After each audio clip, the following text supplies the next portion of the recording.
So, we are kind of, what I want to say, schizophrenic about electric vehicles. We want to encourage them, but I guess I'm not up here saying it's going to immediately represent the utility of the future, so to speak. So, yeah. May I follow up with that? Thank you for being here. Andres Carvalho, CEO of Compass Management of Westlake Energy, formerly with Austin Energy. Thank you for being here, Austin.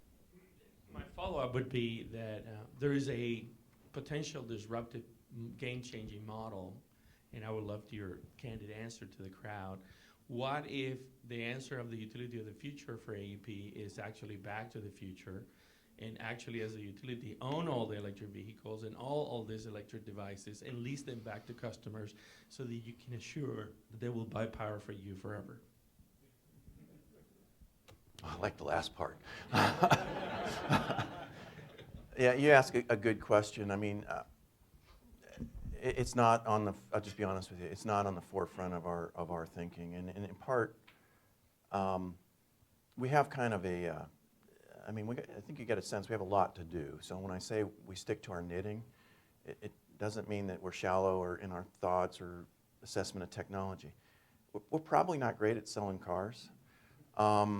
We're probably not great, so it's kind of like a handicapping on what you're good at and what you're not good at. And for us to venture down that path, we would really, really have to take a sober look at the business model, and does it make sense, and do you have the right skill set, and do your executives have the right skill sets?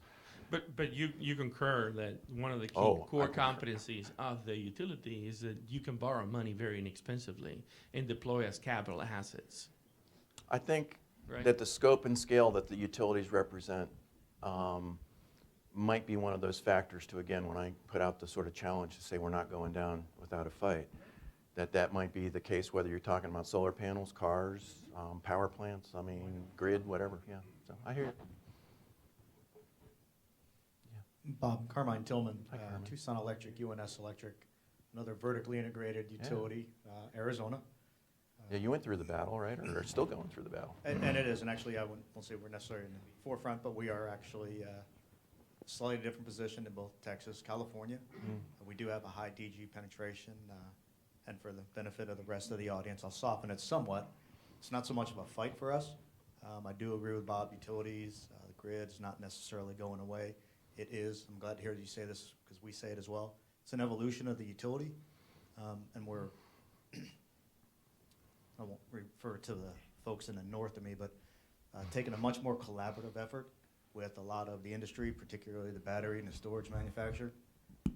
Storage does have some pretty unique challenges on a going forward basis, not the least of which is how you start your air conditioner, which if you're familiar, you can't. So we're looking at how to work not only with solar. We've done a tremendous amount of investment, about $160 million in the last 4 or 5 years ourselves. We'll continue to do that. We look forward, and actually our next step may very well be residential solar with local or regional partners. So we're pretty excited about the utility of the future because it will still represent a pretty beneficial service to, well, the rest of the industry.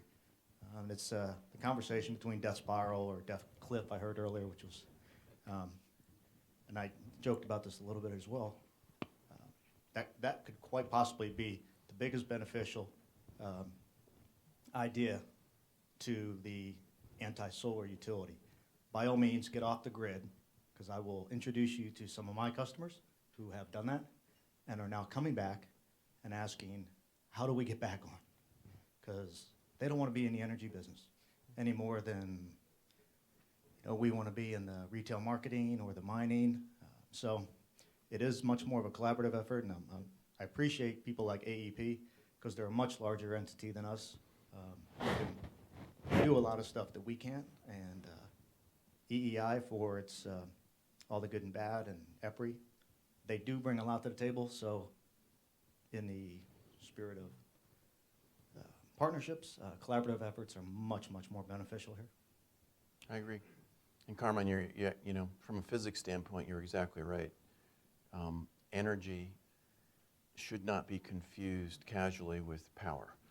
And one of the big challenges with distributed resources at times is that conversion. And a battery is an example of a device which could convert energy into power.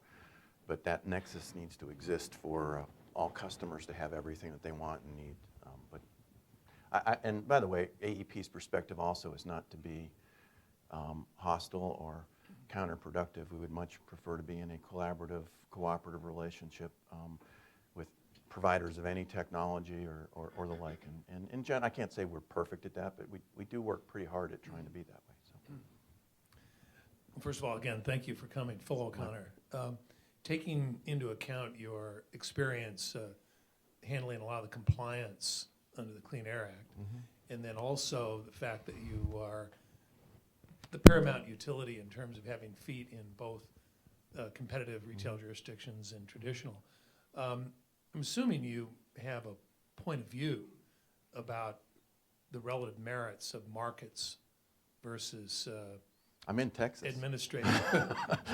administrative approaches, both from the standpoint of customer benefit as well as the utility or the company.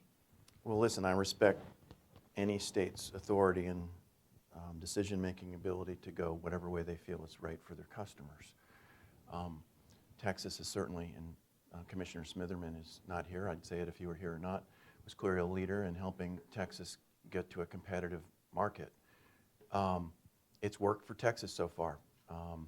What Texas has been able to do is ride down a capacity surplus.